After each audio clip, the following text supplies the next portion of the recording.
দিনের শুরুতেই ভয়াবহ দুর্ঘটনার কবলে পড়ল থাইল্যান্ডের একটি যাত্রীবাহী ট্রেন। অনেকটা নিশ্চিন্ত যাত্রা মুহূর্তেই পরিণত হল বিষাদে।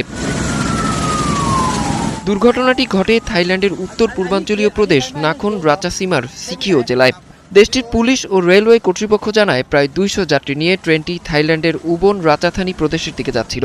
কিন্তু সিকিও জেলায় পৌঁছালে নির্মাণাধীন একটি রেল প্রকল্পের ক্রেন ভেঙে চলন্ত ট্রেনের বগির উপর পড়ে। এতে ট্রেনটি লাইনচ্যুত হয় এবং একটি বগিতে আগুন ধরে যায়।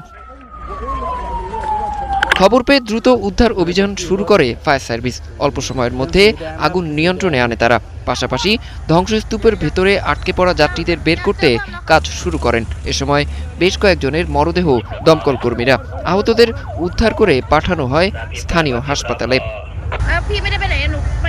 দুর্ঘটনার কারণ অনুসন্ধানের নির্দেশ দিয়েছেন থাইল্যান্ডের উপপ্রধানমন্ত্রী ও পরিবহন মন্ত্রী ফিপাত রাচাকিপার্কন। নির্মাণ কাজে কারো গাফিলতি ছিল কিনা কিংবা নিরাপত্তা মানদণ্ডে কোনো ঘাটতি ছিল কিনা তা খতিয়ে দেখার নির্দেশ দিয়েছেন তিনি।